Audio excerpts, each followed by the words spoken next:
Bien, entonces, para efectos de la grabación, reitero el objetivo de la clase de hoy, que es, ¿no es cierto?, recuperar la clase de economía que el día viernes, por motivo de asistencia, tuvimos que modificar. Y el tema central de hoy tiene que ver con las imperfecciones del mercado, ¿sí? El mercado, recuerden que es un agente de la economía que confía, ¿no es cierto?, en la libertad de empresa, en la competencia, y que a partir de la regulación automática que genera el mercado, el beneficiado de la economía sea directamente la economía doméstica, las familias, los consumidores, las personas, ¿sí? Por eso, ¿no es cierto?, cuando el mercado no tiene una regulación fuerte por parte del Estado y las empresas actúan a su libre albedrío, a veces se producen ciertas imperfecciones de la teoría del mercado, ¿sí? Porque la teoría del mercado dice que el objetivo del mercado es beneficiar a las familias desde la libre competencia, desde esta necesidad de mejorar los productos, mejorar la calidad de los productos y bajar los costos para atraer el interés de los consumidores, ¿sí?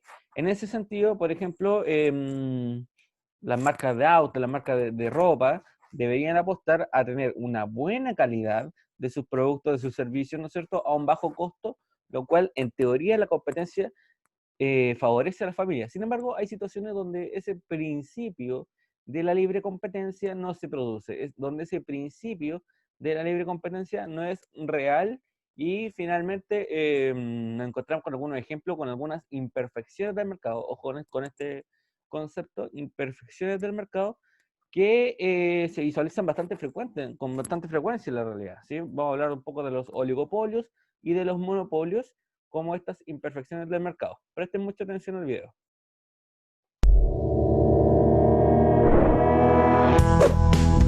¿Qué es el mercado imperfecto? Un mercado imperfecto es cualquier tipo de mercado de inversión donde la información pertinente no se pone a disposición de los compradores ni de los vendedores. En un mercado imperfecto se presenta lo que se conoce como competencia imperfecta. Una situación en la que una sola entidad o grupo reducido de entidades controlan el movimiento del mercado, especialmente el nivel de precios. ¿Y por qué importa tanto la competencia? Cuando las empresas compiten entre ellas, buscan constantemente mejorar sus productos y sus servicios para atraer cada vez más consumidores, ofreciendo mejores servicios, precios y, por supuesto, una gama más amplia de productos y de mejor calidad. Es así que los consumidores ganamos, porque con la competencia podemos estar seguros que encontraremos el producto y los servicios que mejor se ajusten a lo que buscamos. Entonces, ¿qué pasa cuando no hay competencia? Surgen los mercados de competencia imperfecta, que, como ya mencionamos, son mercados en donde la empresa tiene poder de influencia en los precios y en la cantidad de producción. Tipos de mercados imperfectos. ¿Te has puesto a pensar si solo existiera un supermercado en la zona donde vives? ¿O que solo se pudiera comprar autos de una sola marca y por consecuencia no tuvieras la oportunidad de elegir? Si esto llegara a suceder, estaríamos ante la presencia de un monopolio. Sin competencia, este supermercado no tendría ningún tipo de objeción ni de necesidad para bajar sus precios, ya que los consumidores no tendrían otra opción más que comprar únicamente en ese lugar. Sin competencia, la marca única de automóviles tampoco tendría motivos para ofrecernos mayor variedad y mucho menos para asegurarnos que el vehículo que compramos fuera de buena calidad. En resumidas cuentas, cuando no hay alternativas, los monopolios pueden producir y cobrar lo que quieran, sin prestar atención a las necesidades del consumidor. Por otra parte, cuando el mercado es atendido por un grupo reducido de productores, estamos ante un oligopolio, un tipo de mercado en el que las empresas ofrecen bienes similares. Hay muy pocos oferentes. Un ejemplo muy claro de oligopolio es la guerra entre dos conocidas marcas de gaseosas. Ambas son líderes a nivel mundial y aunque existan otras marcas de gaseosas, ninguna tiene la suficiente capacidad para competir contra ellas y ninguna de ellas, cuando varían el precio, pueden alterar el precio de estas dos marcas. Podemos concluir que en los mercados imperfectos existen un reducido número de oferentes y que las empresas no producen al menor costo medio posible, ni venden al menor precio posible, tomando ellas el dominio del mercado a perjuicio del consumidor.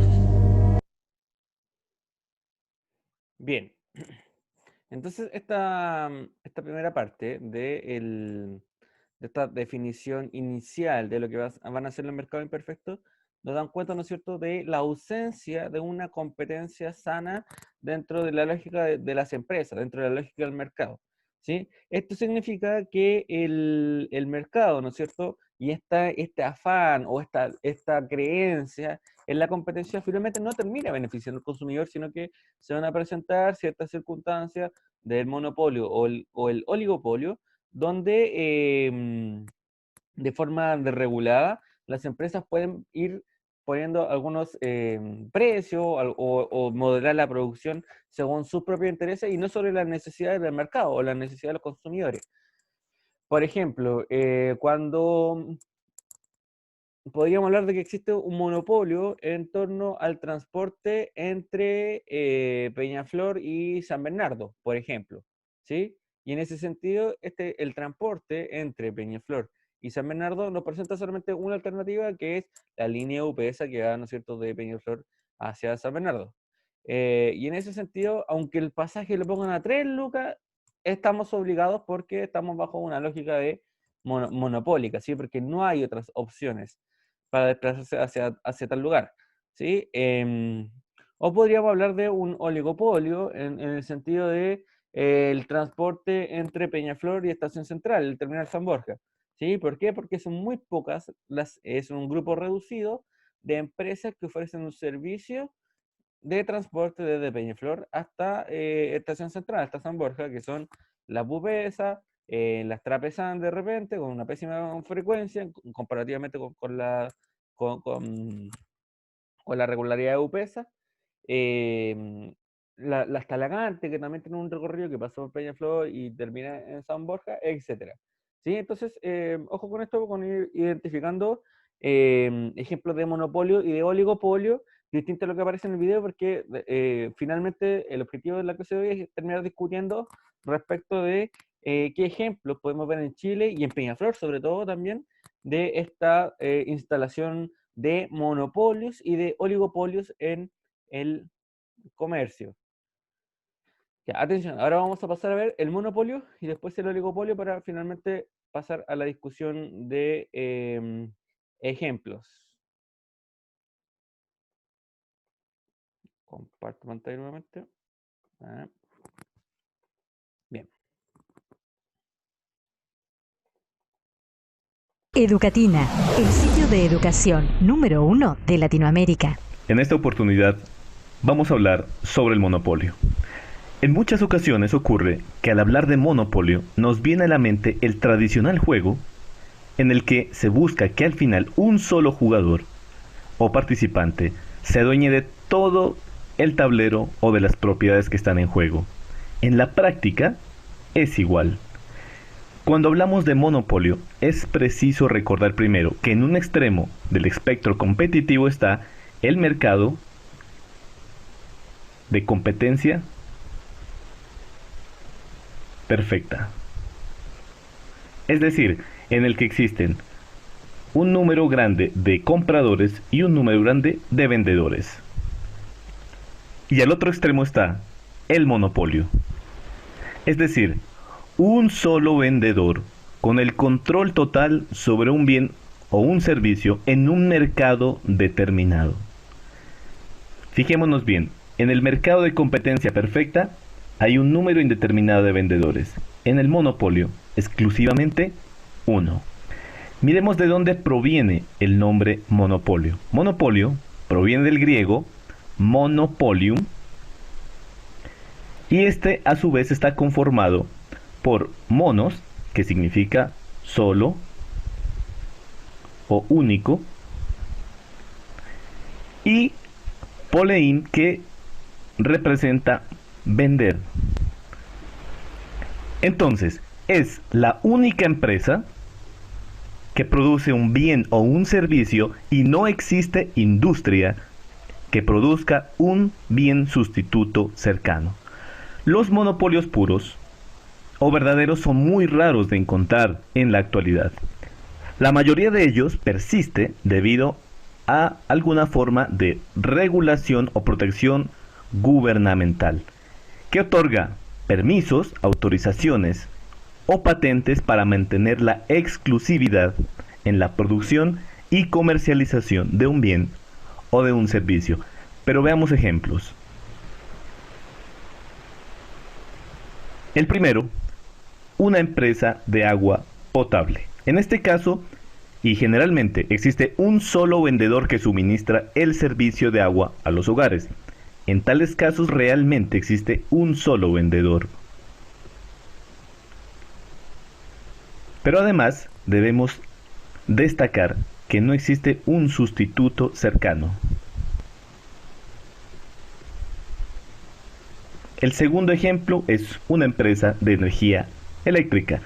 Si los residentes de una ciudad o de una provincia no compran la electricidad a la compañía que la suministra, sencillamente se quedan sin energía. Sin embargo, hay países con avances tecnológicos de punta en donde se pueden conseguir paneles solares de gran capacidad y volver a un hogar autosuficiente, pero son casos aislados.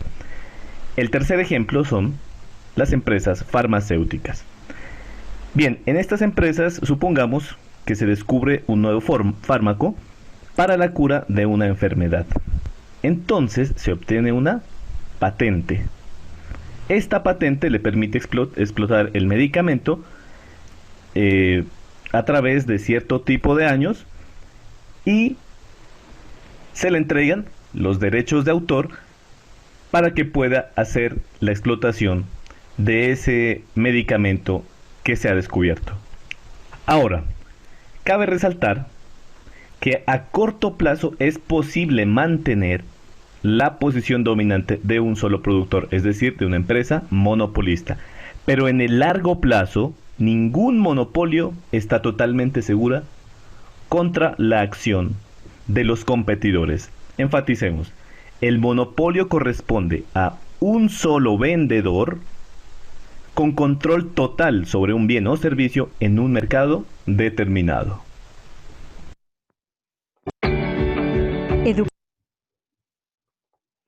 Bien, en ese sentido, dentro de la lógica que estamos realizando el día de hoy sobre las imperfecciones del mercado y este mercado donde no se presenta, ¿no es cierto?, esta competencia sana entre las empresas, nos vamos a encontrar con los monopolios, ¿no es cierto?, en primera instancia, como una forma de mercado imperfecto en donde solamente tenemos un oferente, ojo con esta palabra, oferente, que es una entidad, una empresa o una persona que ofrece un servicio o un bien de producto, ¿sí? Entonces nos encontramos con solamente un oferente. Y por eso la palabra monopolio, ¿no es cierto? Que proviene del griego del mono, único, solo, uno, y el poleis, que hace referencia a la venta, al comercio, ¿sí? Entonces, ojo con eso porque ya la raíz etimológica de monopolio nos da cuenta del objetivo, ¿no es cierto?, de entender la lógica monopólica desde el punto de vista de la instalación de un oferente único para un servicio que está asociado, ¿no es cierto?, o siempre o la mayoría de las veces a un negocio trascendental. Por ejemplo, el agua potable. Todos los seres humanos están obligados a consumir el agua potable que ofrezca solamente un oferente. Entonces, en ese sentido, no hay un mercado perfecto, sino que tenemos un mercado imperfecto donde hay una empresa que monopólicamente controla un servicio clave como lo es el agua, ¿sí? En algunos otros países a veces esta empresa de agua son del Estado, ¿sí? Acá en Chile es una empresa privada que controla, ¿no es cierto?, el tratamiento de aguas y que brinda el servicio, ¿no es cierto?, de agua potable, que es agua andina, pero incluso cuando el oferente también es el Estado, a partir de la estatización del agua, que sea una empresa estatal la que ofrezca este bien y este recurso clave para la vida, sigue siendo un monopolio, ¿sí? Ahí hablamos del monopolio del Estado, pero acá nos vamos a referir, ¿no es cierto?, a este establecimiento monopólico, porque tenemos un oferente que ofrece un servicio, o el tema de la energía eléctrica también. Acá en Chile, no sé si son distintas las CGE con Chilectra, que son algunas de las empresas que rápidamente se me vienen a la mente cuando hablamos del servicio de electricidad. Ahí creo que no son la misma entidad, ¿sí? Pero donde también nos encontramos en lo farmacéutico, ¿no es cierto? Que es el ejemplo que también daba el video, porque acá principalmente son producidos por Laboratorios Chile, ¿sí? Y Laboratorios Chile distribuye en la gran productora de medicamentos que, ¿no es cierto?, distribuye los fármacos a las distintas cadenas de farmacia, ¿no es cierto?, del país, tanto locales como las grandes cadenas tipo la Cruz Verde, Farmacia Ahumada y Salco, perdón, Salco. Ay, se me olvidó el nombre de la otra. No, nada que ver Salco. Ahí ya, se me olvidó. Pero da igual, ¿sí? Entonces, y ahora vamos a pasar a hablar del oligopolio, que va a ser un caso distinto, pero también de una imperfección de mercado que nos va a dar cuenta de establecimiento de un grupo reducido que van a controlar, ¿no es cierto?, un sector de la economía, o que van a ofrecer distintos bienes y productos, pero que va a impedir, ¿no es cierto?, nuevamente el establecimiento de una competencia perfecta que en teoría, bajo la lógica del mercado, debería beneficiar a los consumidores. Presten atención.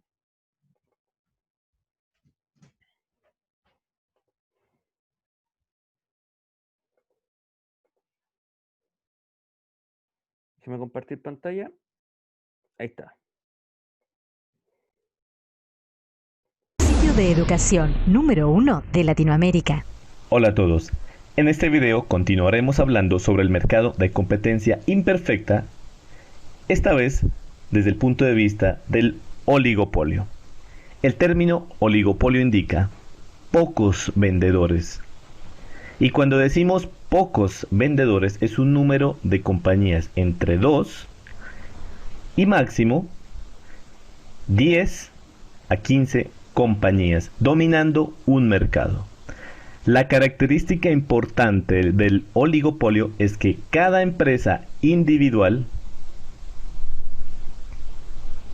vamos a apuntarlo aquí, puede influir en el precio del mercado.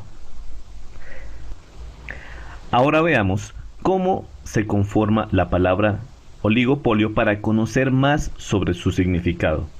Bien, oligopolio proviene de las raíces griegas oligos, que significa poco, y polein, que significa vender.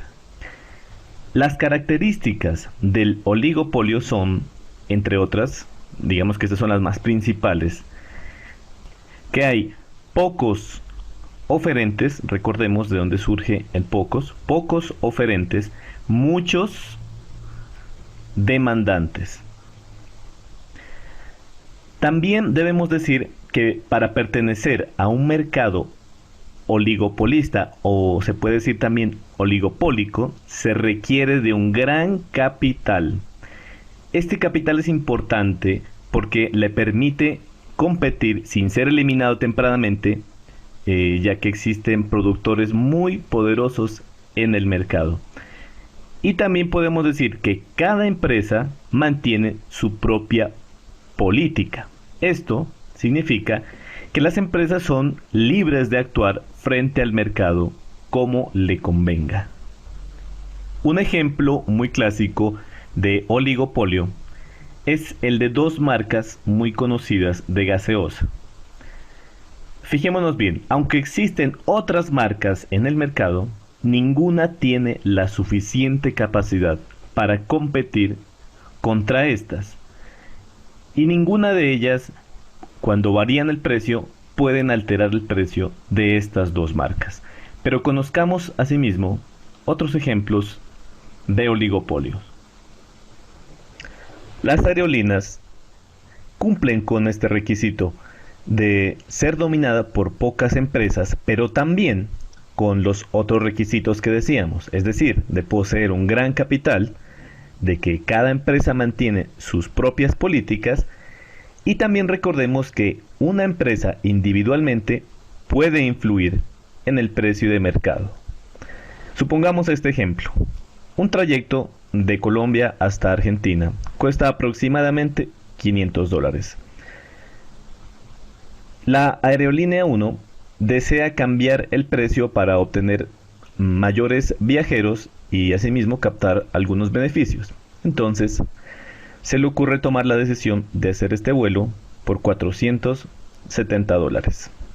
Inmediatamente, la aerolínea 2 va a dar respuesta a esta situación inicial, posiblemente rebajándole unos $5. Y así sucesivamente puede acontecer una guerra de precios entre todas las aerolíneas.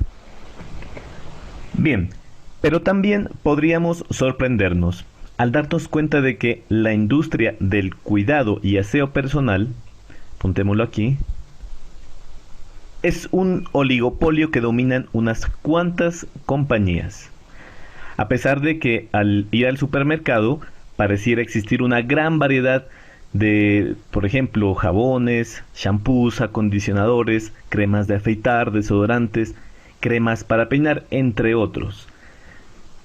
Acá en esta pequeña infografía tenemos las diferentes marcas que es importante que conozcamos a quién pertenecen. Por eso decimos que es un oligopolio, el poder del mercado en manos de unos pocos.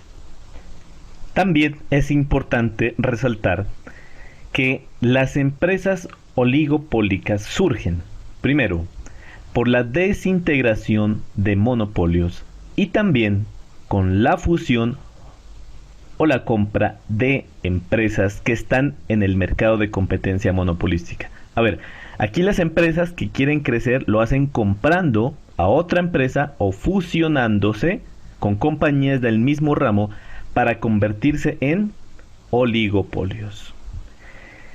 Y también debemos conocer que pueden existir oligopolios en una pequeña comunidad, en una región, en un país o a nivel mundial. Educatina te recomienda los siguientes videos.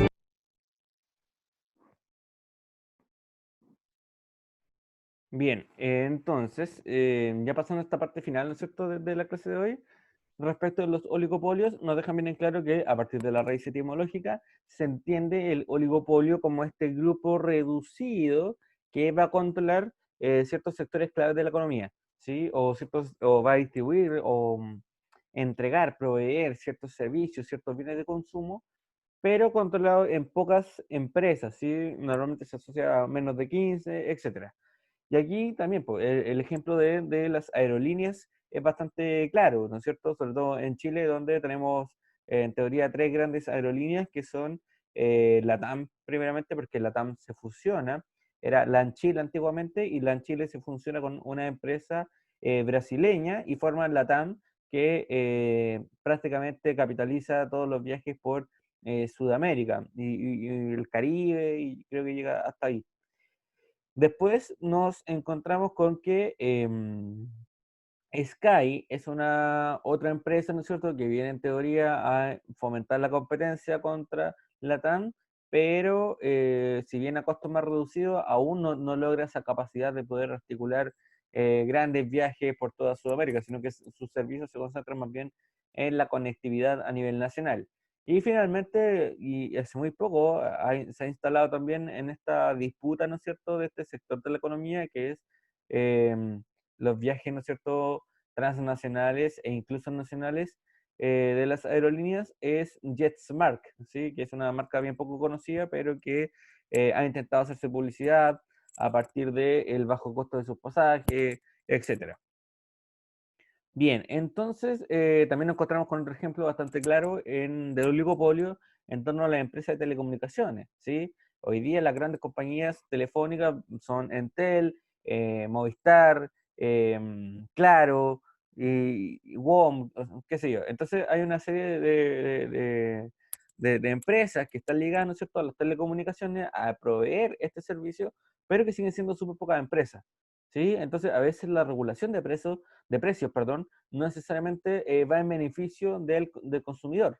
Por ejemplo, en Bupesa, acá en Peñaflor, que también se presenta una condición de oligopolio. ¿Por qué? Porque son muy pocas las empresas que permiten, ¿no es cierto?, o que entregan el servicio de transporte intercomunal desde Peñaflor hacia otras comunas que son Bupesa primeramente, después tenemos las Trapezán, las Transcentro y por ahí tenemos participación también de, no se llaman, las Talagantes y la Rompehuesos. No se llama Rompehuesos la empresa, no me acuerdo cómo se llama, pero cerca de 5 empresas, ¿no es cierto?, de locomoción colectiva que ofrecen conectividad intercomunal.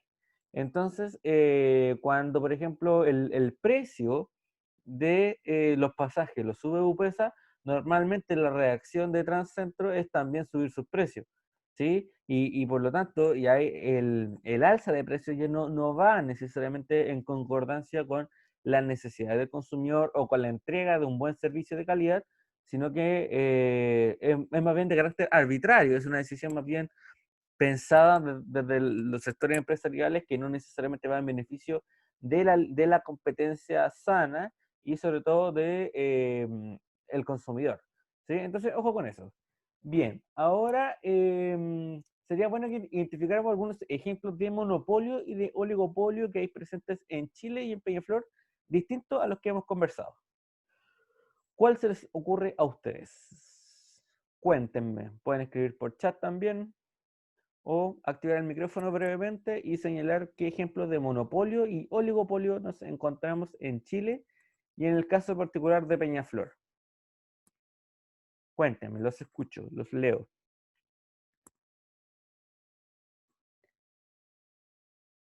Tarán, tarán.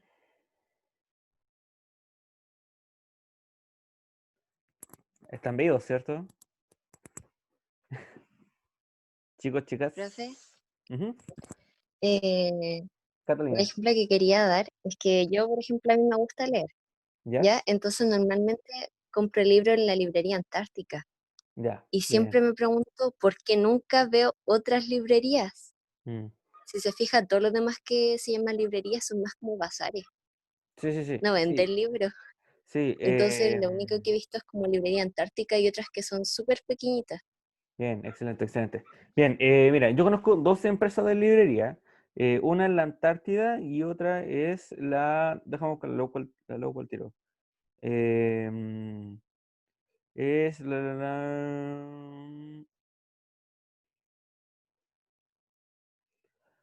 la Feria Chilena del Libro. Y hay otra empresa que se llama la Librería Chilena, que son como otra empresa, que se dedican a la venta de libros, pero venta de libros legales. Ojo con eso, porque el impuesto al libro en Chile también genera que ese no sea un negocio rentable. ¿Sí? De hecho, un libro que normalmente su precio en Chile hace referencia a cerca de 15.000, de 12 para arriba. No pilláis libros más baratos de 12 lucas y eso es producto de que en Chile el impuesto al libro hace que esta instalación del negocio en torno a la literatura, en torno a la venta de libros, no sea tan rentable, no sea tan atractivo para el mercado. Eso genera que pocos oferentes van a incursionar en este terreno, sobre todo por la salida de primero de la compra online de libros, porque comprar online sale mucho más barato que comprar libros acá en Chile, y segundo de la piratería. Y ahí la piratería que, claro, en teoría es éticamente incorrecto porque se salta, ¿no es cierto?, el impuesto al libro y un montón de temas, pero que hace mucho más accesible la literatura. Pues si tú te compras un libro en 12 lucas en la Antártida, probablemente en San Diego o en alguna librería X la pilles en 4 lucas, ¿cachai? Entonces, no es un negocio rentable porque la competencia no legal o la competencia del mercado negro y de esta instalación de venta de libros piratas, que, ojo, no quiero jugar si es bueno o malo, a mí me parece excelente porque hace más accesible la literatura desde ese punto de vista, pero también está malo porque no cumple con aportar los impuestos al Estado, pero es un impuesto descabellado, entonces ahí hay un tema bien particular y es bueno el ejemplo que das porque efectivamente, claro, corresponde a un oligopolio de empresas muy reducidas, pero que habla de un sector particular, y un sector que no ha sido bien mirado o que no es atractivo para fines del mercado. Son muy pocos los oferentes que se interesan en la industria del libro, porque, claro, es súper caro y tiene una competencia muy desregulada que son los libros piratas. ¿Sí? ¿Se entiende, Cata? Sí, Ya, qué bueno. Catalina con cámara, que hoy día sin cámara. Bien, Karen Chie me comenta por interno las cadenas de comida rápida. Uy, que ahí está difícil, porque no sé si entraría en la categoría de oligopolio, porque las cadenas de comida rápida mm, deberíamos definir en torno al rubro. Yo creo que si especificamos al tipo de comida, podríamos encontrarnos distintos tipos de oligopolios. Pero si hablamos de comida rápida en términos generales, son mucho más de 15, mucho más de 20, 30 probablemente. ¿Sí? Eh, Joaquín Salazar dice los oligopolios en torno a la comida rápida, pero tipo pizza. ¿Ya? A ver, es que ahí también es complicado porque nos encontramos con un montón de pizzerías locales que podrían entrar a competir con las grandes cadenas de Pizza Hut, Telepizza, Papa John's, incluso que te venden la pizza y qué sé yo.